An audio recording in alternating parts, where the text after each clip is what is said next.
does essentially partner marketing and performance. It's performance marketing in a way that you've never experienced before. He's been profitably scaling customer acquisition programs for the world's most innovative brands since he founded this company, which is called Giddy Up, in 2013. And since then, he's launched over 100 direct-to-consumer brands, acquired over 10 million customers, and has profitably driven over 150 million in total brand revenue. And get this, all on 100% commissions only. In 2018, they were ranked on the Inc. 500 as the 33rd fastest growing marketing company and the 304th fastest growing company overall.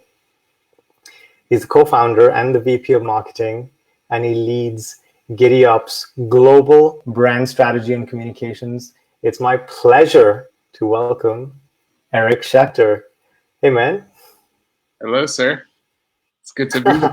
How are you? I'm doing great. Doing great. Just enjoying the beautiful weather here in sunny South Florida. So things are good. So you have not just a really cool story, but you're like the king of taglines. And the title of this conversation, what if you had $1 million marketing budget, but you just didn't know it, was actually the headline when you first launched Giddy Up. So why don't we start there? Tell us the story of how all that came to. Sure, yeah. So I got my start really in sales and marketing back in 2003 when I was actually doing it to promote my the band that I was in, and doing it to really sell CDs and book gigs for us at some of the local bars in town. And it wasn't very easy because we were very new and no one knew that we existed. So I got a lot of no's at first, but I was a very persistent kid growing up, and I actually attribute that to a lot of the lessons that my dad had taught me early on. One of them being this mindset of every no brings you one step closer to a yes. And I just absolutely love that mindset, right? And what I found was that as I was going and pitching my product at the time, which was our music, I just loved getting the no, figuring out why I was being told no, and figuring out the right sales pitch, figuring out the right positioning to go ahead and get the next person to say yes, right? This idea of like, okay, I got that no out of the way, I'm one step closer. And when I did get that yes, man, I got hooked on that feeling. And so I also I realized that I really loved marketing and sales. And I also had enough self-awareness at the time that I knew I wasn't going to be a rock star. And so I wanted to go and do marketing for some of the big dogs in the music industry, like go and be a VP of marketing at Sony or Capitol Records. And so that was the dream. And so I ended up going to UCF to study marketing and psychology, get kind of the formal education part of that in. And senior year, I ended up getting an internship at an independent record label in Orlando, Florida. And that's actually where I met one of my first co-founders, Topher Grant. And it was awesome. In the past, I had done a lot of guerrilla marketing and kind of scrappy sales, but this was the time where I was leveraging social networking for the first time.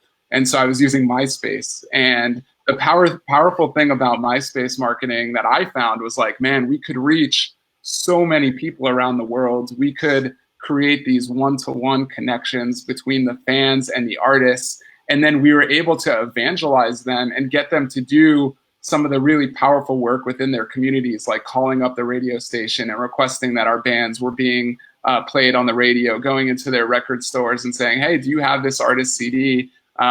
Building little communities of street teams with people that were connecting on MySpace that they never knew existed. I was like, wow, this tool is super powerful. And I was very excited. Unfortunately, this was in 2008.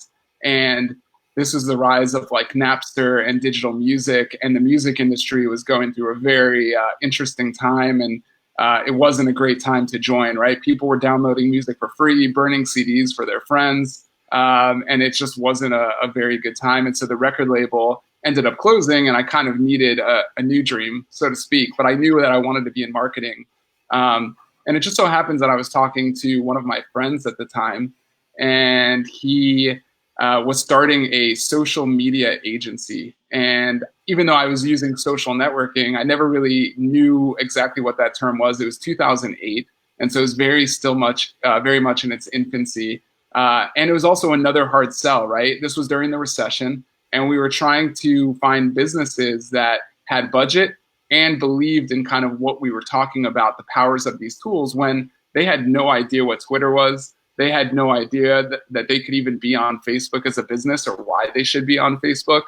And so we had to just really find the right types of companies. And I remember this one story actually where we had worked with this sushi restaurant in downtown Orlando, and they believed in us, and they were like new, and they wanted to like make a name for themselves. And so we thought, how can we leverage these tools to really make an impact for them in kind of an out of the box thinking way? And the thing about Orlando is that they have a very vibrant tech community. They have people that are very much early adopters within kind of these social platforms and so forth. And we found that there was a lot of people on Twitter. And so what we did was we wanted to position this sushi restaurant to kind of be the hub of this like tech community in a way. So we threw our very first tweet up, we called it back then, which was basically finding all of the tech people on Twitter, messaging them by using like social listening tools like Twitter search at the time, and invited them to the restaurant. The owners came out, the chef came out, told them the story. We gave them a little bit of a discount on their meals. And basically the people that were on there at this time, everyone was putting their entire life on Twitter, right? So they were taking pictures of the food and talking about the conversation. And everyone was using the hashtag of the restaurant in their posts. And we even did something really interesting at the time where the brand agreed to letting people place takeout orders via Twitter too, using a hashtag. And so we created a lot of buzz, and basically we're known as like one of the hub kind of restaurants for the tech community, and it boosted their sales dramatically within that area. Because, right, you're just building a lot more raving fans. Why would I go to this sushi restaurant when I know this other one understands me and is totally part of the community? And so that was really awesome. The thing was, though, right, we were still very early, and finding a lot of those brands just it was very difficult, and the owner of the agency just couldn't keep up, and I wasn't making enough to pay my bills. But it was a great experience, but I knew that I needed to like move on. And as luck would really have it, I got a call one day from a recruiter, and they said, "Hey, we have I work at a company that's growing really quickly. We're looking for a social media manager in Sarasota, Florida." And ended up going there. And it was just a crazy experience. This company in 2009 was the 5th fastest growing company in the country. They had done $92 million in revenue, and they were doing it as a performance CPA company, which I had no idea what that was. I just knew, wow, fast growing startup, all young people, really cool, innovative model. And so I joined, and it was a great experience on like being a part of that. Ultimately, it was a bittersweet experience. And the reason for that is, so the good parts, right? Number one, I was introduced to this performance model, which I'm sure we'll chat about here in a little bit. But just seeing that and at scale and how that was crushing it during the recession was just mind-blowing to me. And so it was great to be a part of that. I met my second co-founder, Todd Armstrong, there. And so obviously a really good part of that, met the guy that I would soon start a business with. And the third part was really seeing the inner workings, kind of getting that front row seat to the good things that they did as a fast-growing startup and some of the mistakes that they made. And so that would also serve me now as I started my own business. But I ended up only actually staying there for a year. And the reason for that is I was marketing the company, so the brand itself. I wasn't really involved with a lot of the products or services that they were selling and marketing. And as I started to really understand what was going on, I just felt like I wasn't very aligned with that side of the business. So this was like the very Wild West in the performance world back then. And essentially companies were doing and saying anything they wanted to kind of sell products. And these were like diet pills and skin creams and kind of like these very low quality products too, that they were just slapping kind of new brand labels on, saying that celebrities promoted them when they didn't. And it was just something that, again, I just wasn't very aligned with. And so I decided that I needed to leave. And that's when I moved back home to South Florida, Fort Lauderdale area, and ended up taking the job as the social media manager for Carnival Cruise Lines, which was honestly a dream job at the time. So Carnival was one of the very first big brands to invest very early on in social, and they wanted to invest in me. And so I got to have massive budget, basically trying all different types of experiments, doing a lot of content, marketing their big ships online. And I got to travel the world. Like, we would launch new ships in Italy and the Mediterranean, and I would go and create content around these new ships. So as a 25-year-old, I mean, it was definitely a dream job for me. And yeah, so, and also, right, the customer base, everyone loved being on vacation. Everyone would take pictures and want to do content. And when you're not on vacation, you definitely want to think like you're on vacation. So people just ate up everything that we did. And it was just a great first start at like doing that type of social media work and learning how big brands work and kind of that whole thing. And that was actually one of the reasons that contributed to me leaving too. And so, really what had happened was I was crushing it, the first year there, trying to overachieve because I loved my job.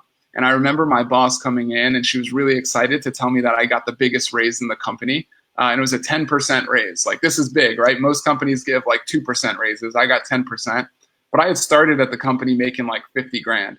And so the raise was like 5 grand. And I was very appreciative of it, right? Because I knew it was a big raise, but I was like, man, my financial goal at that time was I wanted to make 6 figures.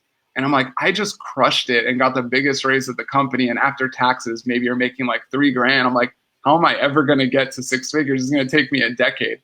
And so I love the brand. And so I tried to be entrepreneurial at the time. And so I was looking for ways of saying, how can I add more value and maybe, add more value to the company, maybe cut expenses.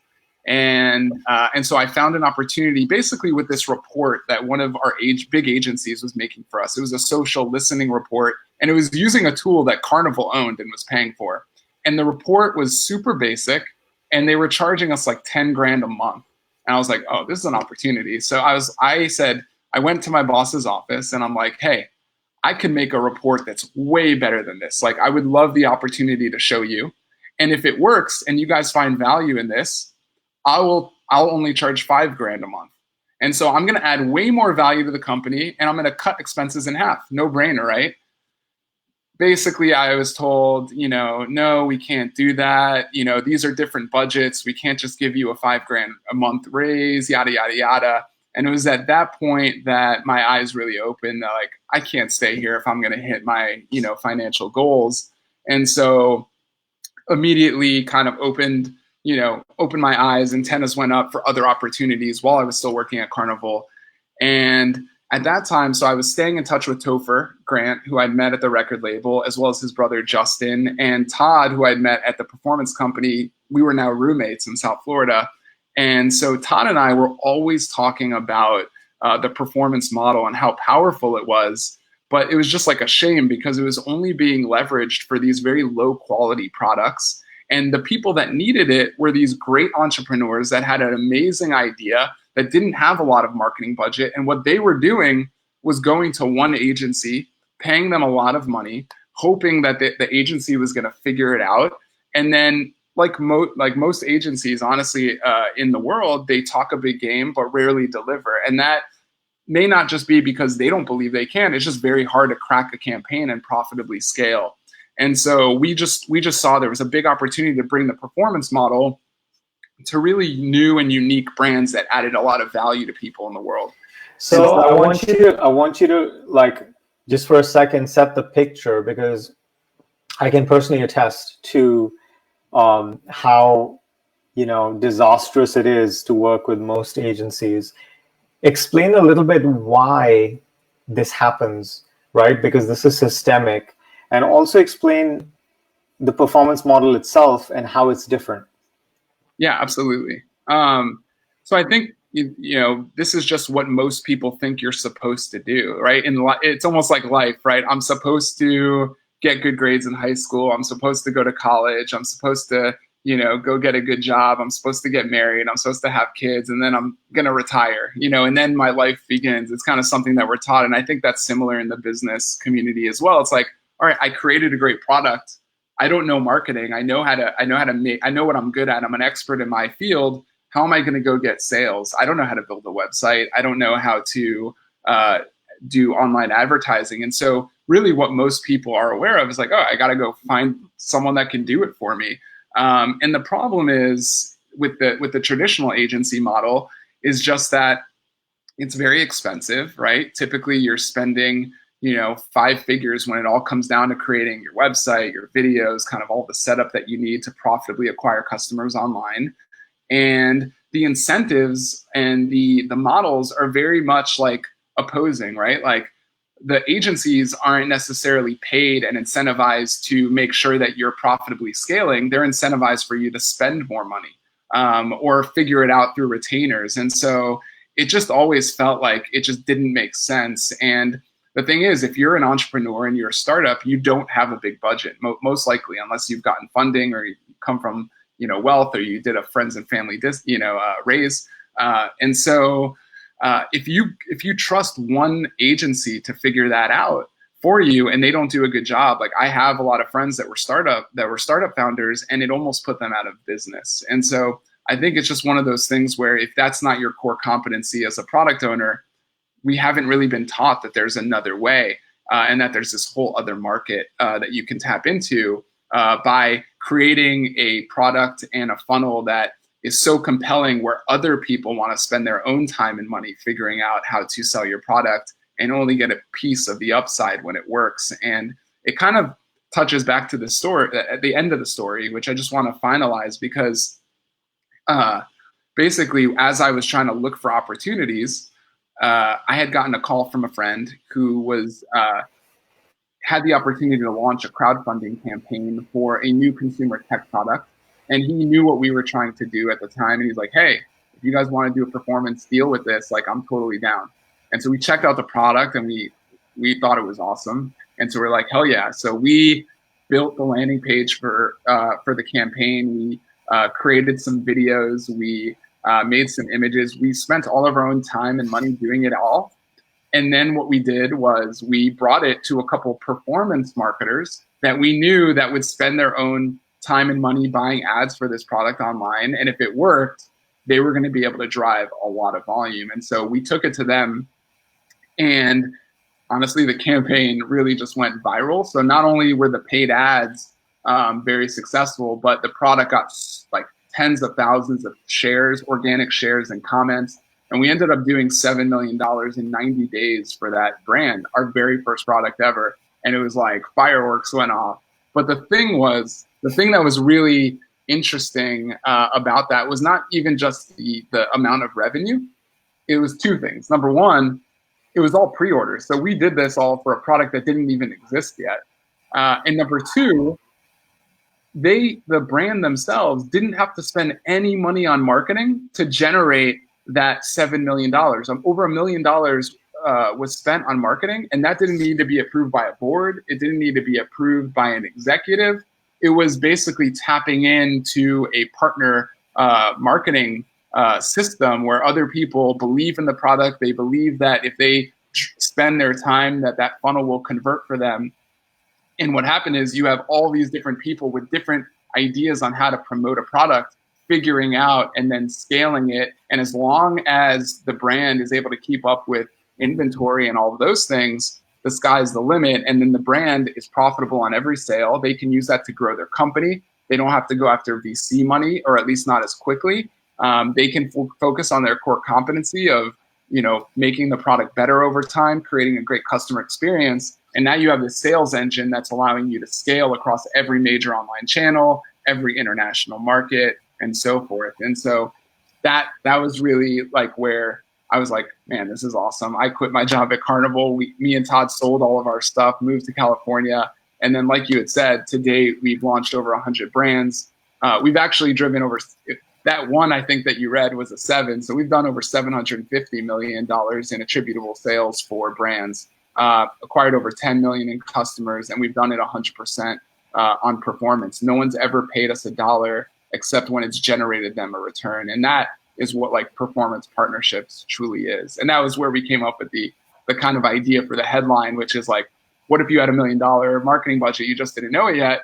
That's what this company had. These other people spent $1 million to drive them 7, and they never had to put that capital in upfront. Now, this is a dream for most entrepreneurs, right? I spent years consulting and startup founders, and there were some phases to the growth of a startup, particularly tech startups.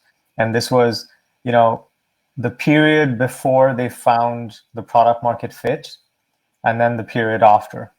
And most startups that never really took off struggled to either find a product market fit, literally the connection between what they're selling and what the market wants, because they were either too self-absorbed, they were trying to solve problems that they had personally that didn't have market viability, or they just didn't connect with the real problems that the market had.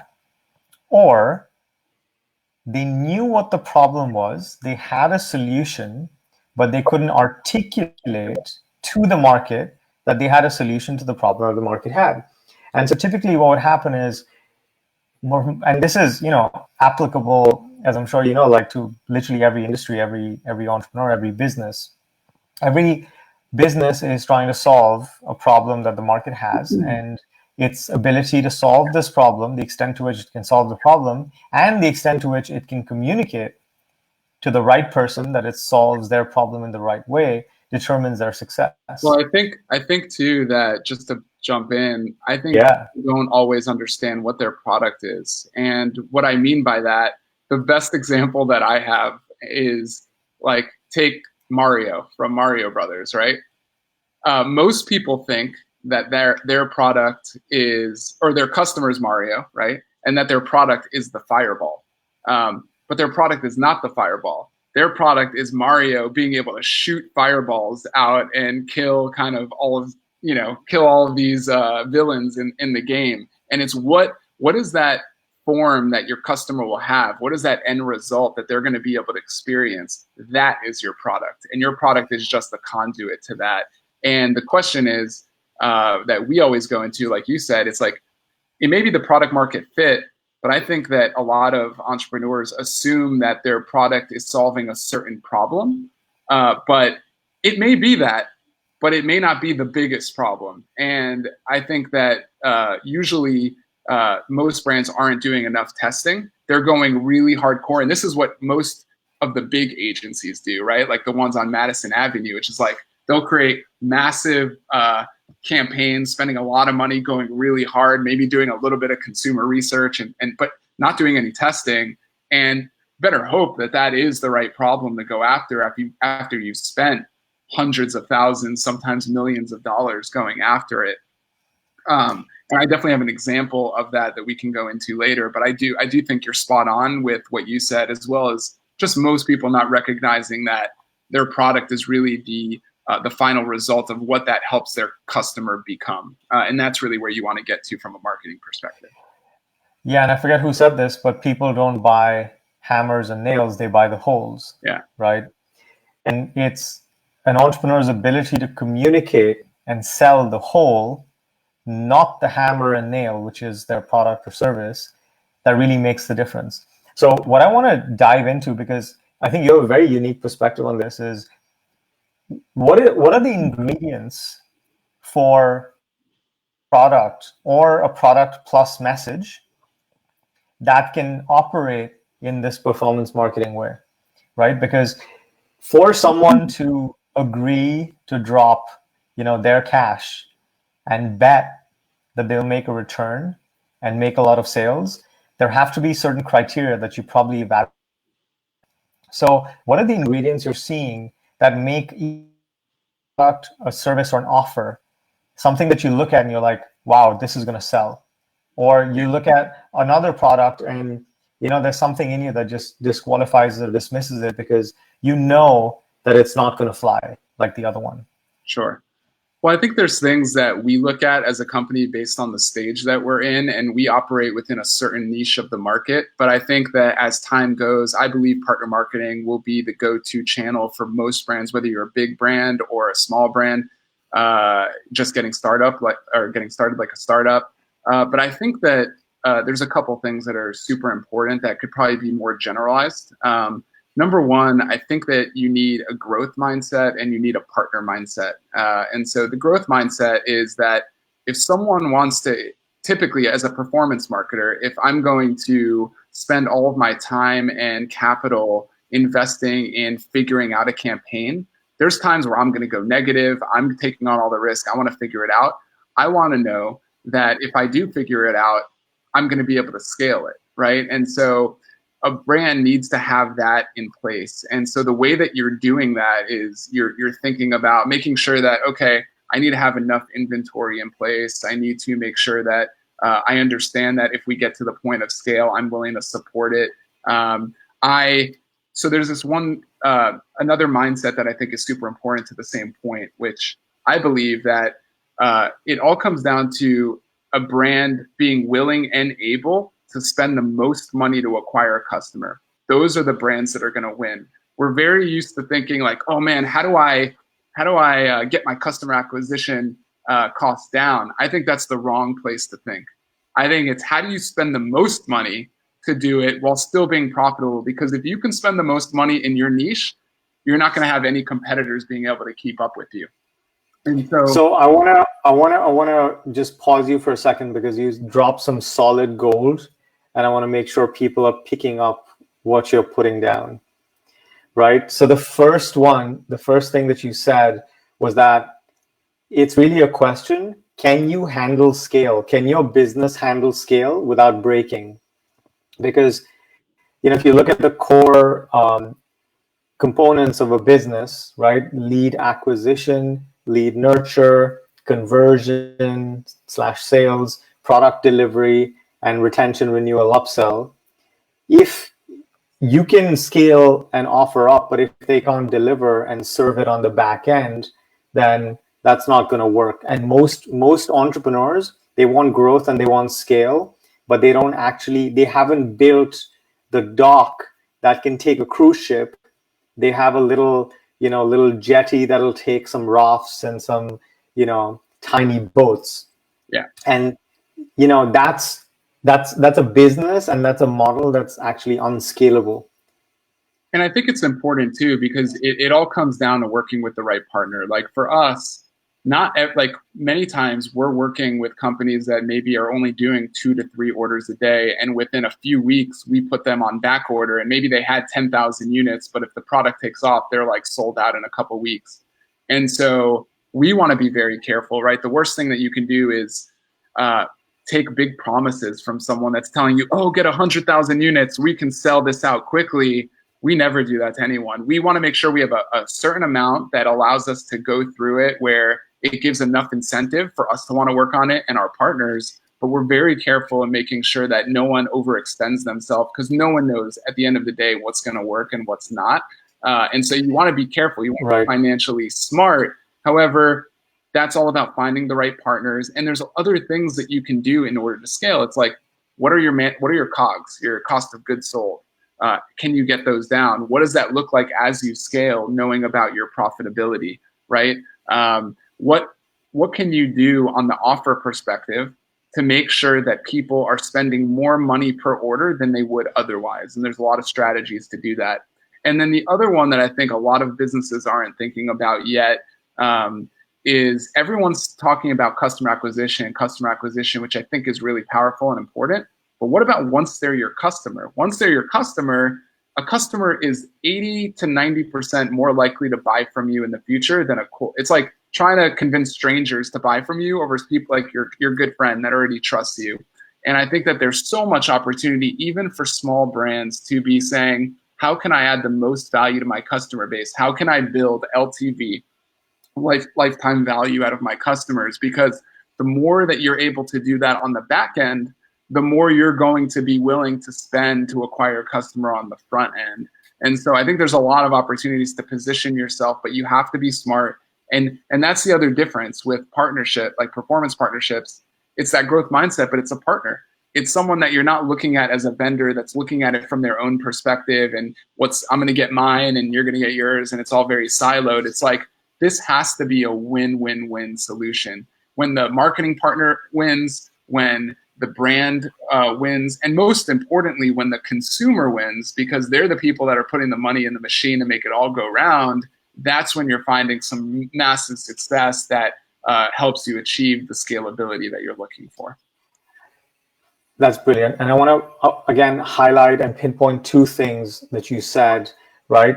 One is the focus on LTV rather than lowering CAC, which is customer acquisition cost. Most people, like you said, they focus on reducing CAC rather than looking at how much the customer is worth over their lifetime to them. Yeah. And how can I acquire the most customers while still being profitable? And really a cognitive bias that people have, right?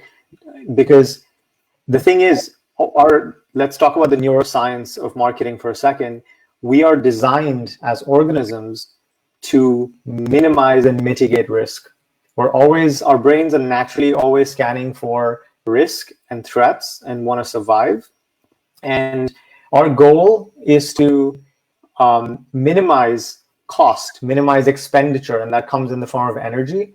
But money is also energy. And so in our businesses, trying to reduce costs, but in marketing, it actually works the other way around, right? And the other bias that comes in here is that we undervalue the lifetime value of a customer, and we overvalue what we would spend or what we would gain in the short term. And this is why people struggle to save for retirement, because we literally, as you know, in our brains, it's hard for us to conceive ourselves, 50 years into the future when we would be retired and need that money or whatever the timeline is. And therefore, we spend that money right now. The other thing that you said that also has a human behavior and psychology factor in it is you said, what was the other point that you made in terms of the factors that, affect how quickly and profitably you can scale? Yeah, so I think, well, number one, it's getting people to spend more also in terms of when they're putting together an irresistible offer and increasing cart value. So when I talk to most entrepreneurs, they're like, no one's ever going to buy more than one of my product.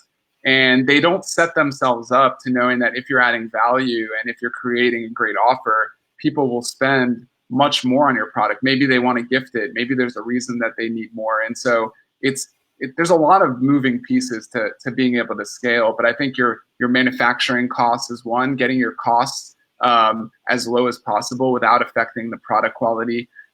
It's creating a funnel. So most people are like, I need ads. And I don't know if this is something you were saying, but it's like, don't worry on that part yet. Make sure your home is taken care of. Like when you get traffic to your website, are you taking full advantage of that traffic? How fast is your page load speed? Because that is one of the biggest conversion killers ever. You could have the best funnel ever. If your page takes forever to load, you're just not doing what you need to be doing to take advantage of this very high quality, expensive traffic that's coming in. Are you being very clear about the messaging on your website? Are you creating a frictionless user and buying experience that makes buying super easy, whether you're on desktop or on mobile? Are you creating an irresistible offer that makes people want to buy not only immediately when they see you or, over a couple other touch points, but spending as much as possible? Are you giving people the opportunity? So why are you just allowing them to buy one? Or if they want to add more to add to cart, why is there no incentive? Why are there no bundles or discounts or getting maybe a product for free if they buy 2 or 3 from you? Free shipping on certain things. And then most importantly as well, which so many companies and businesses don't do this, but it's remarketing. A lot of people are getting tons of organic traffic maybe to their website, or people are, friends are telling friends about it, but they're not putting things in place to make sure that the follow-ups are there. So let's say, you found out about an amazing new product and you told 10 friends about it, right? And they all checked out that product, but maybe 9 of them weren't ready to buy. That brand is basically relying on you to go and consistently remind your 10 friends that they should be buying your product, as opposed to putting valuable messaging in front of them that builds trust and engagement over time with that customer and getting them to purchase. Just so many people are just not doing that.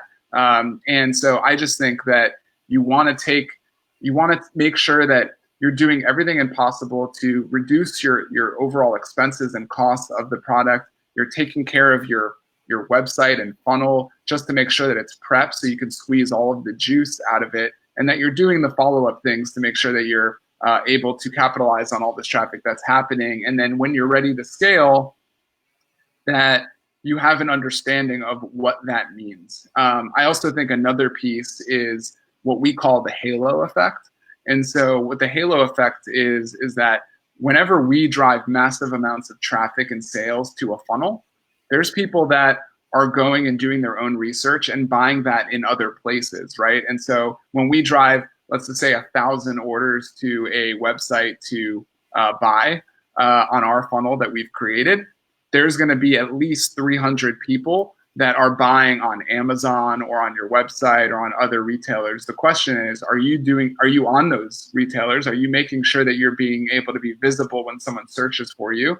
And are you doing a good job of understanding the correlation between those sales and what you're doing on a performance marketing perspective? Because you have to know your numbers, because you might even be able to go break even on a performance marketing campaign because you know that 30% more sales are happening in other places. And that gives you a lever to create more incentives with partners that make them more excited about your product when maybe otherwise you wouldn't have. And so those are some of the things. I know I'm throwing a lot at you, but as I get to think about what you can do to incentivize others to spend their money and time on your product, those are some of the kind of fundamentals that I think are pretty important.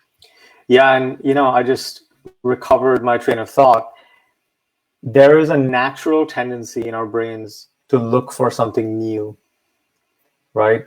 And we do that in our businesses. We look for new customers rather than selling to existing customers. Existing customers are 11 times more likely to buy. That was the stat than a net new customer. We look for, we don't nurture the leads that we do have enough. We're always trying to go and get more leads. Yeah. We miss the gold that we're actually sitting on, right? Because it's not super interesting anymore. And this is the same tendency that makes people buy, 15, 20, or 50 pairs of shoes, and they get more of a dopamine hit when they purchase something new rather than when they actually wear it. We do this with clothes. We do this with, relationships and our partners.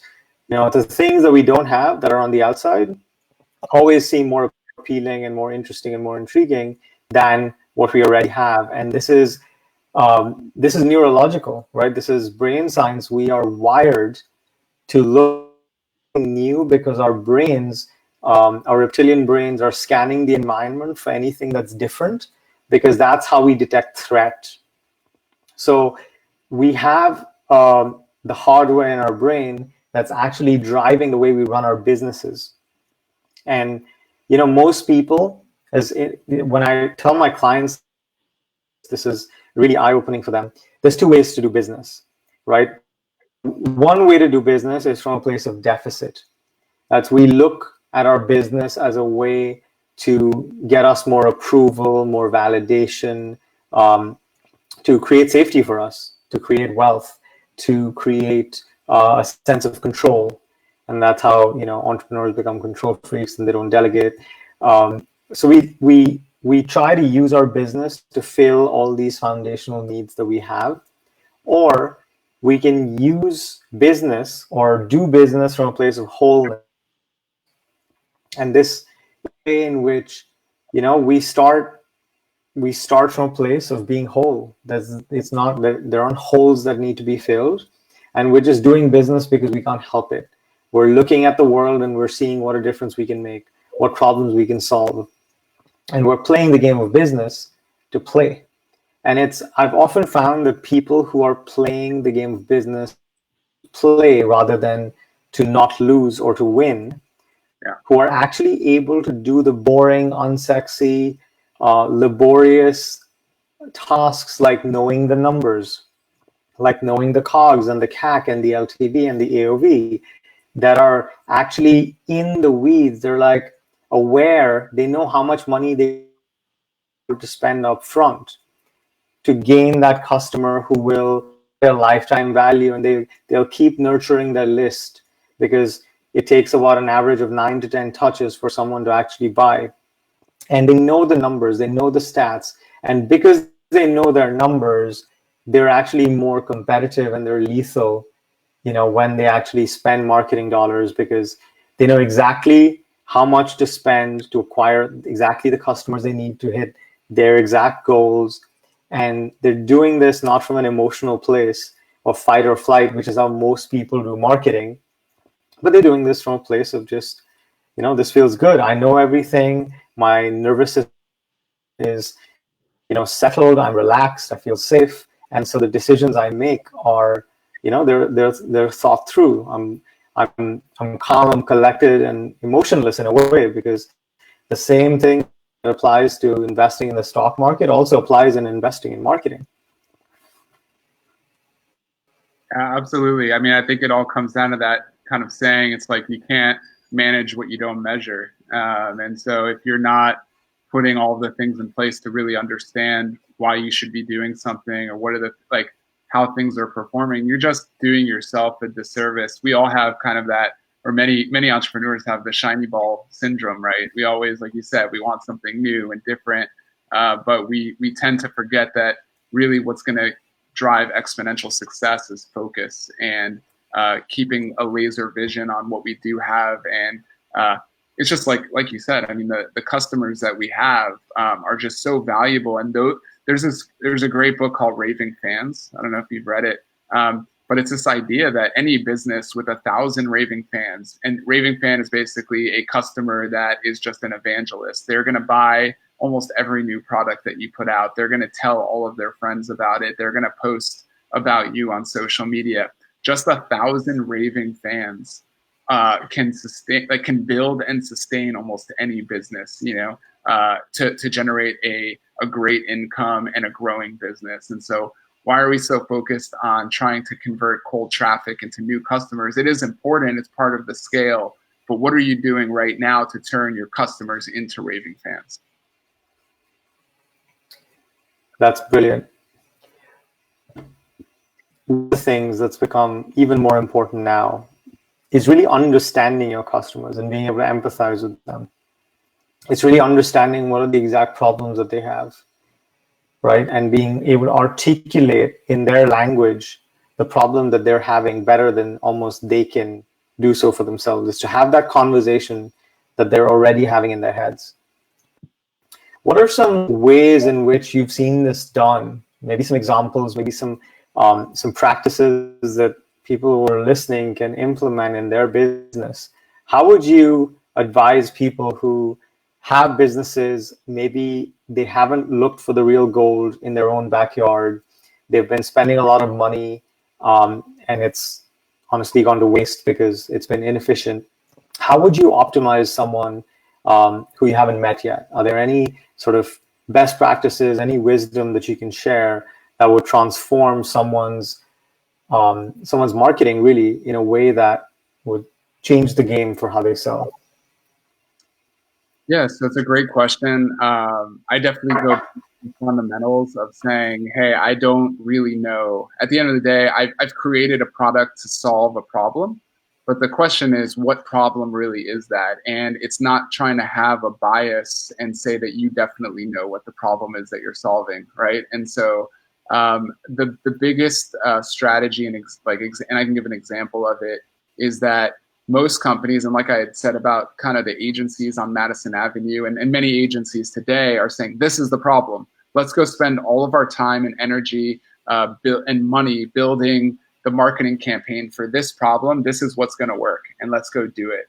And I just think that that's a really bad approach. I think that 95% of new concepts and marketing campaigns will fail. And so you want to spend the least amount of time and resources on developing those. It doesn't mean that you don't want to test them. You actually do want to test them, but you want to spend less time and money building out the things that are needed to smoke test them, so to speak. And so really where I want to spend all my money is saying, hey, what are the 10 problems and angles that I think that my product can solve for people? And I want to build those things really quickly. How do I shoot a very quick video on my iPhone? How do I create a quick graphic so that I can test these 10 different angles separately on Facebook or some other medium where, you don't have to spend a ton of money. What you're just trying to do is say, hey, is this driving engagement? Are we seeing click-through rates? Are we seeing intent when people come to the funnel?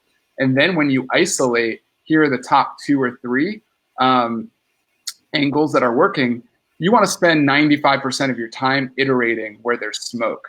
And so spend your time on the parts that are showing the promise, not on the parts that you have no idea, because I've been doing marketing for a very long time, and I'm usually more surprised than I am right. And that just goes to show that we don't really know and we have to test. And so as an example, right, we worked with a company that has these tracking devices, like Bluetooth tracking devices, right? And you put them on your keys, in your wallet, in your car, whatever that might be. And so the question is, why do people want that device, right? You can put it on anything that basically you never want to lose again. And when we worked with the company, that was their tagline. It's like, never lose anything again. And it was very general, and they just weren't seeing a ton of success. I mean, they were relatively successful because it was a cool product and people were buying it, but they weren't able to scale profitably. When we did our initial research and we asked them what the problem is, yeah, people want this on their keys. Like, people lose their keys all the time. They can't find their keys. This will help them find their keys really quickly. That's the problem. And we said, cool, that makes sense. But we basically did a brainstorm session. And we said, what are all the reasons why people, what are all the things that people would want to figure out or put this device on an item that they don't want to lose, and then figure out where we should spend our time. So we tested keys, we tested purses, we tested luggage for people traveling, we tested bicycles, we tested cars, we tested pets, tested a lot of things. And basically we just built out individual ads for each of those. We didn't spend a ton of time. We just had a picture of the device on a dog or on a piece of luggage. And the ad was very focused on those angles. And then basically from the data, we saw, man, these categories are clicking through way higher and we're getting way more initial sales or engagement here. All right, now let's go from 10 to 3. And we tested again. And what we found was that the number one angle that people wanted to do this was very counterintuitive, actually. And it was actually to put it inside of their car. They wanted to know where they were parking, or being able to shoot where it was, or on their, and it was also their bicycle, which was another big angle, in case anyone ever stole their bike, or that type of scenario. So we would have never have thought that, and that was that was probably the angle that everyone thought was going to be least on the list. But that angle specifically, we were able to sell millions of devices just on that angle profitably for that company. That ended up taking the campaign through the roof. And I think that that's where we invested all of our time and energy. As soon as we were confident that that was the angle that was going to scale, we built videos specific to that angle. We built new articles specific to that angle, lots of images, GIFs, you name it. And then it was all about just testing tons of different content and messaging around that specific angle to find the right funnel and flow that was going to lead to profitable scale everywhere. And so that to me is probably the best example of just saying, hey, you're never going to know unless you test, and you should never spend a ton of time and resources on the test, because most of those angles didn't work. But if we didn't test them, we would never have found the car. And that's where we should be spending all of our money. As soon as you identify smoke, now go spend all of your time iterating there to find the most profitable combinations. Wow, that's a mind-blowing story. What a powerful question for an entrepreneur to ask. What if I didn't really know what problem my product was solving? And people can even do this before they have a product, right? Yeah. They can do this validation to figure out what product to build because most people, they build a product first and then they try to find someone to buy it. But how much more efficient to just figure out what people want to buy and then make that and give it to them. Honestly, we've done that in the past. It's a really good kind of trick in general, which is not a trick, but it's like a strategy, so to speak. But what if you had a product idea and you could build it like you're saying, but you just built a landing page that had like, you know, some of the core benefits of it, and you were basically looking like you were selling it, so to speak. But then someone goes there and they click on it and says, hey, we're still, you know, finishing the development of this product. Put in your email to get a notification on when we release it. Now you've understood how many people are going to click that button that says buy now. So you can kind of understand intent. You captured an email and you pixeled someone so that as soon as you're ready at any point, whether to market that product or something else, you're now building value in that strategy. And I think that it's just thinking outside of the box. It's saying you don't have to go and invest in all these different areas right away. How do you judge that level of intent? Put a little, because like the amount of money that you're going to spend doing that is going to be way less than having to go and build and manufacture and source, do any type of molding if you're creating something super unique. When, hey, why don't you use it to just vet a bunch of ideas and just see what the intent is first? And just to break this down into practical terms, this is an ad that's, you know, designed with a conversion objective that leads to a landing page. You can use any simple creative, an image and copy, a video if you must, right? And it just leads them to the landing page. It takes them to the benefits that you have in mind. And you can have multiple versions of these landing pages. Yeah. One's optimized for different problems or different articulations of the problems. Well, that's the key, right? So when we did the pets and the cars and the, you know, keys, we just made the entire landing page was the same, but the headline and the main image was very relevant to what problem we were solving in the ad, and that was very easy to build, and it just created that level of consistency. So because it would be weird if we were like marketing keys, but then they go and it's like a picture of a device on a dog, you know. So that kind of relevance is important. And again, it's just very easy to do. There's so many tools out there and page builders that you can do this very, very simply without having to be a marketer or a designer. And this doesn't even have to be just in the validation phase.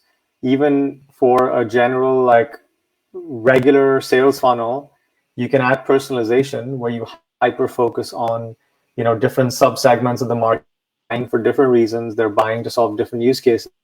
And they can have a completely unique, personalized buying experience. Totally. And if you have 2 or 3, and this goes back to, you know, the 80-20 rule, most of you comes from 20% of the use cases. Yeah. Right. And most people, they spend so much more trying to acquire and convert because they don't know which 20% of the use cases are driving 80% of the revenue. I would also say that one of the mistakes entrepreneurs typically do that have products is they totally underestimate how much people will pay for that product as well. And we're living in 2020. We can do all these different split tests. Why are we launching? Like usually when we ask like an entrepreneur, like, why did they price the product accordingly? It was just like either a number out of thin air. They just thought that was the value, or maybe it was a certain type of margin that they were hoping to get. And they didn't think people would spend more. Or it's just like way crazy expensive and they just want to sell it for that reason. But again, we live in a time where we can easily split test those things. And in some cases, we found that like, hey, let's test 20, 30, 40, and $50 for one. And you'll be surprised. Sometimes we find that like $40 is the one that actually generates the highest conversion and the biggest average order value. And now you're dealing with a lot more margin that you can then use to acquire those customers or put profit back into the business to make things more efficient, et cetera. And so I think we're moving away from this idea of a one size fits all. And we have the tools. They're only becoming easier and easier to be more customizable. And so we need to get out of this mindset to work only with one agency. They're the magic pill, or one problem, that's going to do it for me, or one price point, this is the best way to go. When it's not that expensive to do the testing, to try different things. And you know, in my experience, like you're usually going to be surprised. It's usually going to be something that you either never thought of or the thing that you thought would never work. In many cases, that is what typically is driving the biggest return for you. Yeah, and there's so much human behavior and psychology that comes into this, because when the mind doesn't understand the full picture, it fills in the blanks, right? So in the absence of data, we make assumptions, and those assumptions are usually a projection of our own subconscious. And so when we price, most people price based on their own relationship with money. They price based, yeah. Not bad. And, or they're pricing based on what everyone else is pricing at, if they have, a competition. And the thing is that pricing psychology is so interesting, because all your customers are projecting their belief systems onto your product and onto your pricing as well. And so there's this like hyperdimensional space in which everyone's projecting their own stuff, and the right price may be completely counterintuitive, because if it's cheaper, more people will buy. But if I tried to sell you a Mercedes-Benz for $500, your first response is going to be like, what's the catch? What's wrong with it? Right? We mistrust things that don't match our value judgments. And there is a thing that like people won't buy something if it's too cheap. Totally. I also think there's an ego part of it, and it's something that I struggled with early on as a cocky marketer. Like, oh, I've been doing this. I know what's going to work. I know the right price. I know this. I know that. And the ego is the killer of all. It's like when you are less open to listening to somebody else, or taking all opinions, or letting the data speak for itself. You're only hurting yourself, right? And so usually it takes something happening that wakes us all up to the fact that we need to open ourselves up to other ideas. We're not always right, and like I said, in most cases, I'm more surprised than right. And just those lessons of me and my partners in the very early days arguing over which one we think is going to be the best and work the best, to going to, hey, let's just test it. Let the data speak for itself. And so I think that's another kind of self-awareness thing, is like when you're feeling a certain way, is that because, really what is the right thing, or is it just kind of the ego stepping in and taking over that decision? Eric, this has been a fabulous conversation. I think someone can listen to this and build a ClickFunnels killer.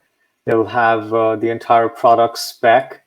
Thank you so much for this really refreshing perspective. I think, a lot of people, and I've been there myself, spent a lot of money in marketing, only to learn that all of it was based on, assumptions and made up stuff. And,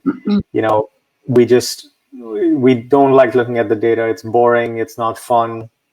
It's much easier to chase shiny objects. But at the end of the day, the numbers speak for themselves. And, I think this conversation will be really, really relevant to anyone, especially these days when budgets might be tight, right? There must be a contraction across the board in terms of how people are looking at their expenses. Marketing is usually big on the list in terms of how much people spend in their business.